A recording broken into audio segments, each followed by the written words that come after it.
श्री शिवाय नमस्तुभ्यम हर हर महादेव जय महाकाल। कैसे हैं आप सभी लोग। देखिए, आप सभी को पता है कि 25 अक्टूबर 2025 के दिन पड़ रही है कार्तिक मास की चतुर्थी तिथि और अब आ गया है वो दिन जिस दिन आप सभी लोगों को शमी के 3 पत्तों का सबसे विशेष उपाय करना होता है। इस उपाय को सिर्फ और सिर्फ कार्तिक मास की चतुर्थी तिथि के दिन ही किया जाता है और किसी भी दिन नहीं। यानी कि साल में सिर्फ 2 ही मौके आपको मिलते हैं जो कि आपको इस उपाय को करना होता है। कार्तिक मास की पहली चतुर्थी जो होती है वो करवा चौथ होती है। दूसरी चतुर्थी का ये उपाय जितनी भी माताएं बहनें मेरे इस वीडियो को सुन रही हैं, देख रही हैं, अपने परिवार के लिए, अपने बच्चों के लिए और अपनी कामना पूर्ति के लिए इस उपाय को करना बिल्कुल भी मत भूलना। गुरुदेव जी की ही कथा से सुन करके और समझ करके इस पूरे उपाय को बहुत आसान भाषा में आज आप सभी लोगों को बताऊंगा। परंतु उससे पहले आप सबसे बस एक छोटी सी प्रार्थना करना चाहूँगा कि जो भी लोग पहली बार आए हैं ना, चैनल को सब्सक्राइब ज़रूर कीजिएगा और वीडियो को लाइक करके देव आदिदेव महादेव का कोई सा भी प्यारा नाम कमेंट बॉक्स में लिखना बिल्कुल मत भूलिएगा। इस पूरे वीडियो में हम 3 महा उपायों के बारे में बात करेंगे जो कि आपकी अलग अलग कामना पूर्ति के लिए सिद्ध होंगे। तो आपको ध्यान से सुनना है और समझने की कोशिश करना है। सबसे पहले बात करते हैं हमारे पहले वाले उपाय। पहला वाला उपाय किन लोगों को करना है, ये चीज ध्यान से सुनिएगा।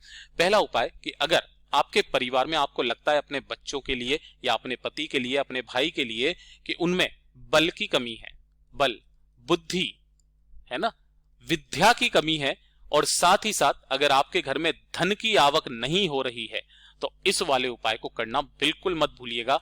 केवल 3 शमी के पत्तों से आपको यह उपाय करना है इस चतुर्थी के दिन। देखिए, आपको क्या करना है, 3 शमी के पत्ते लेने हैं। जैसा कि आपको पहले ही बता दिया था, कहां से तोड़ोगे, इस जगह से तोड़ना। ये जो पूरा गोले में बनाया है ये 1 शमी का पत्ता है। ऐसे ही 3 शमी के पत्ते आपको लेने हैं। पूज्य गुरुजी ने तो यहां तक कहा था कि जिस घर में शमी का पौधा हो और उसके नीचे सुबह शाम 1 गाय की घी का गोल बत्ती का दीपक लगता हो ना, उस घर में शिव निवास करते हैं। उस घर में कभी किसी तरीके का संकट आ ही नहीं सकता। तो कोशिश करना 1 शमी का पौधा अपने घर में, अपने गमले में जरूर लगा लें। 3 शमी के पत्ते लेना, इसी के साथ में आपको लेना होगा 1 लोटा शुद्ध जल अपने घर का, ठीक है, और लेना होगा थोड़ा सा शहद, ठीक है। जो भी आप शहद लो, कोशिश करना देसी शहद हो, ये चीज ध्यान रखना, ठीक है ना। जितना भी आपने शहद लिया है ना, इस शहद को आपको क्या करना है, इसी जल के अंदर थोड़ा सा शहद, 1 चम्मच शहद इसी जल के अंदर आपको मिला लेना है और इसे घोल लेना ताकि वो पूरा मीठा जल हो जाए। और कोशिश करना, वैशाख का महीना है तो अगर घड़े का जल मिल जाए तो बहुत अच्छी बात है, ठीक है ना। घड़े का जल प्लस शहद और 3 शमी के पत्ते, इन सभी को लेकर के आपको पहुंचना होगा बाबा के मंदिर शिवलिंग के पास, है ना। लेकिन उससे पहले एक कोशिश करना कि इस कलश से, इस जो भी जल आपने लिया है ना, अपने बच्चे का या जिसके लिए आप उपाय कर रहे हो बल बुद्धि विद्या के लिए, उसका हाथ जरूर टच करवा दीजिएगा। जैसे ही आप यहां पर पहुंचोगे, उत्तर दिशा नॉर्थ डायरेक्शन की तरफ मुंह करके खड़े हो जाना। सबसे पहले जब आप अपने बच्चे के लिए या किसी व्यक्ति के लिए बल बुद्धि विद्या की कामना से ये वाले उपाय को करते हो ना, तो सबसे पहले 1 शमी का पत्ता उस व्यक्ति का नाम और गोत्र बोल करके इसी कलश के अंदर आपको डाल देना है। क्या करके, नाम और गोत्र बोलना मत भूलिएगा, ठीक है ना। नाम और गोत्र बोल करके 1 शमी का पत्ता आपको इसी में डाल देना है, ठीक। अब इस कलश को अभी आपको समर्पित नहीं करना है। आपके पास में जो 2 शमी के पत्ते हैं, जिसमें से पहला शमी का पत्ता आपको गणेश जी के चरणाविंद पर अपनी कामना कहते हुए, बल बुद्धि विद्या की कामना कहते हुए यहां समर्पित करना है। और जो एक और शमी का पत्ता बचा है उसे माता अशोक सुंदरी के स्थान पर समर्पित करके अपनी धन की कामना यहां पर करनी है। दोनों हाथों में इस कलश को पकड़ना, ओम नमः शिवाय, श्री शिवाय नमस्तुभ्यम पंचाक्षरी मंत्र या षडाक्षरी मंत्र का स्मरण करते हुए पूरा का पूरा जल आपको शिवलिंग पर समर्पित नहीं करना है। आपको यहां पर जो भी जल आप समर्पित करें, केवल आधा जल यहां पर समर्पित करना है और जो बाकी का आधा जल है ना, वो आधा जल आपको गणेश जी के चरणाविंद पर और थोड़ा सा जल माता अशोक सुंदरी के स्थान पर, इन तीनों स्थानों पर आपको थोड़ा थोड़ा सा जल छींट देना है। जो भी जल बहता बहता जलाधारी से नीचे की तरफ आए ना, जल को घर पे ले जा करके जिनके लिए, जिस बच्चे की बल बुद्धि विद्या धन के लिए आपने उपाय किया है, उन्हें आपको थोड़ा सा आचमन करा देना। बाकी के जल को अपने घर में छींट देना। पूज्य गुरुजी ने कहा है, जिस बच्चे के लिए या जिस व्यक्ति के लिए किया है ना, उसमें बल बुद्धि विद्या की कमी नहीं रहेगी।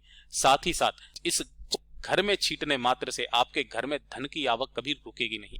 पूज्य गुरुजी का बहुत अद्भुत और अचूक उपाय है, जरूर कीजिएगा। बात कर लेते हैं दूसरे वाले उपाय की। ये जो दूसरा वाला उपाय है ना, ये वाला भी उपाय आपके बच्चों की है। तो आप चाहो तो पहला उपाय कर लीजिए, चाहो तो उपाय कर लीजिए। दूसरा वाला हालांकि थोड़ा सा सरल होता है, जो कि बच्चे थोड़े से मंद बुद्धि हैं, पढ़ाई लिखाई में ध्यान नहीं होता है ना, गलत रास्ते पर जा चुके हैं, आपकी बात नहीं मानते हैं, तो अपने बच्चों को सही रास्ते पर लाने के लिए नशे पानी का सेवन करते हैं, तो सब कुछ छुड़ा देगा। एक छोटा सा उपाय कर लीजिएगा बस। आपके बच्चे को कहने की जरूरत नहीं पड़ेगी, खुद ब खुद पढ़ने बैठेगा, आपकी सारी बातें मानेगा। इसके लिए आपको चाहिए क्या, इसी चतुर्थी के दिन आपको ये उपाय करना है। आपको लेने होंगे इस तरीके से हरे मूंग। कितने हरे मूंग लेने हैं, तो गिनकर को 31 हरा मूंग ले। कैसे वाले देना, ऐसे वाले आपको 31 हरे मूंग लेने हैं, और साथ ही साथ लेनी होगी आपको दूर्वा। ठीक है, अब जो दूर्वा लो कितनी लोगे, ये चीज ध्यान रखना।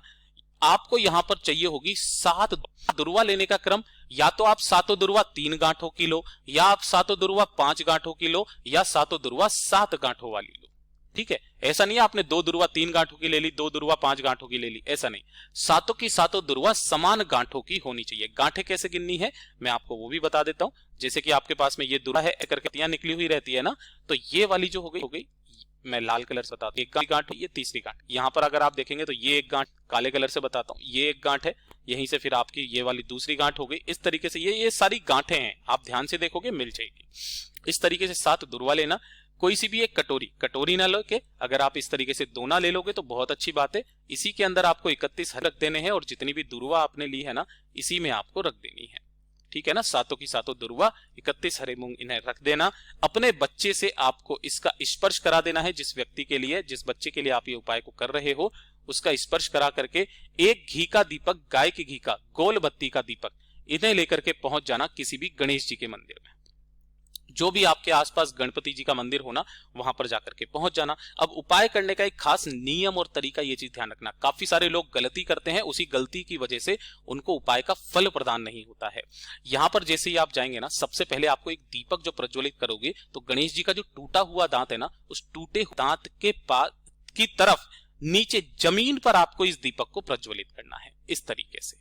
ठीक है ना, और जो आपने वहां पर हरा मूंग और 7 दुर्वा ली है ना, अपने बच्चे का नाम और गोत्र बोल करके गणेश जी के टूटे दांत की तरफ ही, इसी वाले दीपक के पास में आपको उस कटोरी को अपनी कामना कह करके रख देना है, दुर्वा के समेत ही रख दोगे। रख देने के पश्चात आपको गणेश जी से वहीं पर अपने बच्चे के लिए या जिसके लिए आप ये उपाय कर रहे हो, उसकी कामना करनी है, सही रास्ते पर आ जाए, पढ़ाई लिखाई करने लग जाए, गलत चीजें छोड़ दे, आपकी बात माने। जैसी कामना करनी है वैसी कामना करना। और गणेश जी के मंदिर में जो भी उनके सामने एक फूल रखा हुआ रहे, एक फूल को आपको गणेश जी के ये जो टूटा हुआ दांत है ना, इससे टच करवा करके अपने घर पर लेकर के आ जाना है, और घर पर ला करके अपने बच्चे को इसे 3 बार सूंघा देना है। कैसे भी करके सूंघा करके बच्चे के कमरे में ही आप इसे रख दीजिएगा। फिर देखिएगा आपका जो बच्चा है ना, उसे कहने की जरूरत नहीं पड़ेगी, वो खुद ब खुद पढ़ने बैठेगा। पूज्य गुरु जी का बहुत अद्भुत और अचूक उपाय है, जरूर कीजिएगा।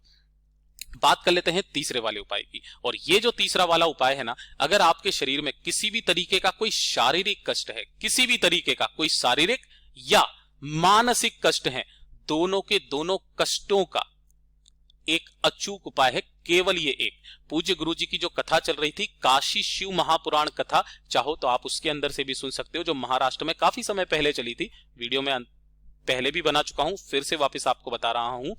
आपको ये वाला उपाय करना है अपने सभी शारीरिक और मानसिक कष्टों को दूर करने के लिए। इसके लिए आपको चाहिए होंगी साफ सुथरी, कहीं से भी खंडित ना हो, ऐसी 5 बेलपत्र और 1 लोटा शुद्ध जल अपने घर का। ठीक है, इन सभी को लेकर के आपको पहुंचना होगा बाबा के मंदिर शिवलिंग के पास में। उत्तर दिशा, नॉर्थ डायरेक्शन की तरफ आपको हमेशा की तरह बताऊंगा, मुंह करके खड़े हो जाना। जब भी आप बीमारी के लिए उपाय करते हैं ना, तो 1 लोटा शुद्ध जल बाद में समर्पित किया जाता है। आपको क्या करना है, जो 5 बेलपत्र लिए हैं ना, उन 5 बेलपत्र को आपको एक एक करके अपना नाम और गोत्र बोल करके शिवलिंग पर समर्पित करना है, इस तरीके से कि सभी की डंडियां जो रहे ना, वो अलग अलग दिशा में रहे। सभी की डंडियां अलग अलग दिशा में, है ना, इस तरीके से समर्पित करना। 1 लोटा शुद्ध जल इन्हीं 5 बेलपत्रियों के ऊपर ओम नमः शिवाय, श्री शिवाय नमस्तुभ्यम पंचाक्षरी मंत्र या षडाक्षरी मंत्र का स्मरण करते हुए अवधूतेश्वर महादेव के नाम से समर्पित करना।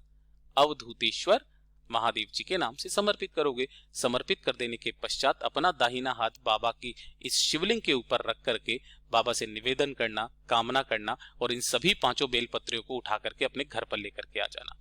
घर पे लाने के पश्चात उस दिन आपको कुछ नहीं करना है, उसके अगले दिन से, जिस दिन भी आप ये उपाय कर रहे हो उसके अगले दिन से सुबह जैसे ही आप उठोगे, ना कुछ खाओगे ना कुछ पियोगे, खाली पेट सबसे पहले आपको एक बेलपत्र इसे में से उठा करके चबा चबा करके खा लेना है और उसी के पश्चात आपको अपने नित्य कर्म करने हैं।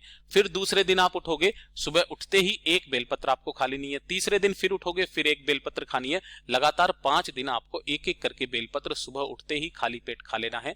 आपके शरीर के जितने भी शारीरिक कष्ट होंगे, मानसिक कष्ट होंगे, वो सभी खत्म हो जाएंगे। पूज्य गुरु जी के ये सभी उपाय बहुत ही ज्यादा खास और अद्भुत है, जरूर कीजिएगा। वीडियो पसंद आए तो लाइक जरूर करना, साथ ही साथ चैनल को सब्सक्राइब जरूर कीजिएगा। मैं आपसे मिलता हूं अगले वीडियो में, तब तक के लिए ओम नमः शिवाय, हर हर महादेव, जय महाकाल।